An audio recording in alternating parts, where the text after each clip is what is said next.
Bird ఫ్లూపై ప్రజలు ఆందోళన చెందాల్సిన అవసరం లేదని ఏపీ వైద్య ఆరోగ్య శాఖ మంత్రి సత్యకుమార్ తెలిపారు. కొన్ని రోజుల వరకు చికెన్ తినొద్దని సూచించారు. బర్డ్ ఫ్లూపై అధికారులు అప్రమత్తంగా ఉన్నారని చెబుతున్న మంత్రి సత్యకుమార్తో మా regional coordinator Praveen face to face.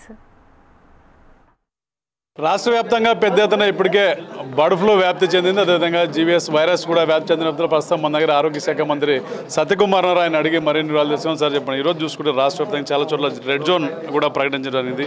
ఈ బర్డ్ ఫ్లూకి సంబంధించి ఎలాంటి చర్యలు తీసుకుంటుంది ప్రభుత్వం? ఆందోళన చెందుతున్న చాలా పౌల్ట్రీ రంగం పూర్తిగా కుదేలవుతున్న పరిస్థితుల్లో ఎలాంటి చర్యలు తీసుకుంటుంది ప్రభుత్వం? దీని మీద చాలా స్పష్టతనిచ్చారు గౌరవ మంత్రిమంత్రులు అచ్చెన్నాయుడు గారు, సంబంధిత మంత్రివర్యులు స్పష్టత ఇచ్చారు. బర్డ్ ఫ్లూ ప్రబలమైన మాట వాస్తవమే. దాని మీద ఏం చేయాలి, ఏ నిర్ణయాలు తీసుకుంటున్న విషయాన్ని వారు చెప్పడం జరిగింది. అయితే ఒక దుష్ప్రచారం జరిగింది. అటువంటిది ఏమీ లేదు. వాటి మీద సమీక్ష నిర్వహించడం జరిగింది. ఎక్కడా సోకలేదు, ఏలూరు సోకినట్టుగా చెప్పడం జరిగింది. అది వాటిలో వాస్తవం లేదు. సో అంటే ఓవైపు వేలూరులో స్టార్ట్ అయింది, కర్నూలులో బాతులు కూడా నిన్న చరిపేదని రెడ్ జోన్ కూడా అనౌన్స్ చేసిన పరిస్థితిలో ఓవైపు పౌల్ట్రీ రంగం కూడా పూర్తిగా కుదేలవుతున్నప్పుడు. సో అంటే చికెన్ ప్రియులు చికెన్ తినొచ్చా లేదా, ఎలా ఆంక్షలు ఉన్నాయి ఏంటి అనేది? దీని మీద నేను ఖచ్చితంగా ఇది అని చెప్పలేను, కానీ దాని మీద ఎటువంటి సమీక్ష జరగలేదు. కానీ కొంతవరకు ఈ సమయంలో తినకుండా ఉంటే బాగుంటుందని చెప్పి ఒక చిన్న అడ్వైజర్ కూడా ఇవ్వడం జరిగినట్టుగా నేను కూడా చూశాను. దాని మీద నేను కూడా ఇవాళ ఒకసారి మాట్లాడతాను. నాకు ఇతిమిద్దంగా దీని మీద స్పష్టమైన సమాచారం వాస్తవంగా లేదు. అంటే ముఖ్యంగా ఈ గుంటూరులో చూస్తుంటే మనం ఈ జీబీఎస్ వైరస్ కూడా బాగా వ్యాప్తి చెందుతున్న నేపథ్యంలో దీని మీద ఎలాంటి అప్రమత్తత ప్రభుత్వం దగ్గర ఉంది, ఎలాంటి చర్యలు తీసుకుంటుంది? జీబీఎస్ వైరస్ అనేది మామూలుగా ఉంటుంటుంది.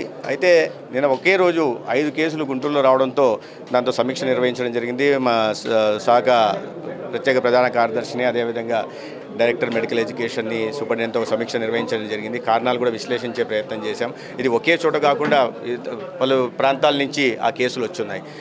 దానికి తోడు ఇది అంటువ్యాధి కాదు కాబట్టి ఇది ఆందోళన చెందాల్సిన అవసరం లేదు. ఒకటే దీంట్లో కొద్దిగా ఆలోచించాల్సిన విషయం ఏంటంటే, మామూలుగా జీబీఎస్ కేసులు వస్తూ ఉంటాయి. వాటిలో 15% మాత్రమే ఇమ్యునోగ్లోబులిన్ ఇవ్వాల్సిన అవసరం ఉంటుంది.